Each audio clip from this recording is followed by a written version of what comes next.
For years, the Malema family, one of the most scrutinized households in South African politics, had been the subject of whispers and rumors.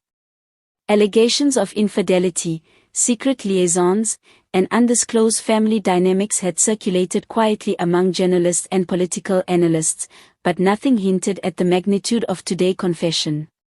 Standing before a packed room of journalists, camera flashes illuminating her tense face, Malema's wife spoke with a mixture of courage and vulnerability. "I have carried a truth for too long, a truth that affects not just my family, but the nation that has followed, supported, and scrutinized us for years. I can no longer live in silence. Gayton is the biological father of my children. I can no longer hide it, and I must face the consequences of this truth." Her words, calm yet resolute, seemed to hang in the air for several seconds before the room erupted with flashes, shouting, and disbelief. Many reporters struggled to write fast enough to capture the historic moment. The political fallout was instantaneous. Supporters of the Economic Freedom Fighters, EFF, were thrown into disarray. Some expressed unwavering loyalty to Malema, urging the public to separate personal life from political leadership. Others, however, openly questioned his judgment, moral standing, and suitability to lead one of South Africa's most influential political movements. Opposition parties wasted no time seizing on the confession. Within hours, statements emerged from the Democratic Alliance, the African National Congress, and smaller political formations, condemning what they framed as Malema's failure to uphold family values and questioning whether he could lead a party advocating for equality and justice while entangled in personal controversy. Analysts suggest that opposition leaders see this as a historic opportunity to undermine the EFF's growing influence ahead of the next election cycle. The social media response was explosive.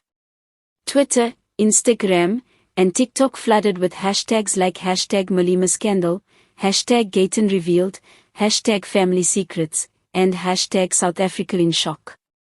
Influencers, citizens, and political commentators debated every facet of the revelation: morality, loyalty, public scrutiny, the impact on children, and the ethics of media coverage.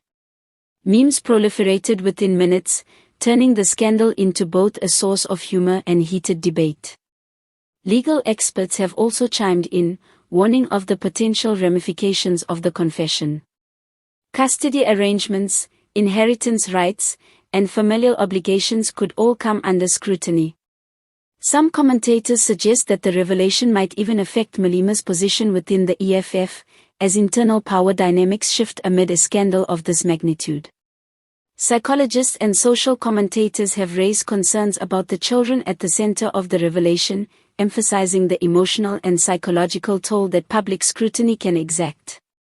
Many South Africans are questioning the media's role in covering sensitive family matters, debating where the line between public interest and invasion of privacy should be drawn. Inside the Malema household, sources indicate that tensions have reached unprecedented levels. Private confrontations, long hours of difficult discussions, and attempts to control the narrative behind closed doors reportedly took place over the past several weeks. It remains unclear how Julius Malema himself is responding publicly, as he has maintained an unusual silence, prompting speculation about whether this is a tactical pause, personal processing, or an indication of deeper turmoil. Political analysts warn that the fallout could ripple far beyond personal reputations. The EFF's credibility, voter confidence, and internal cohesion may be tested as supporters and party members navigate the intersection of loyalty, morality, and political pragmatism. Meanwhile, citizens are engaging in nationwide debates on morality, media ethics, and the pressures faced by public figures in South Africa. As the nation grapples with the revelation, some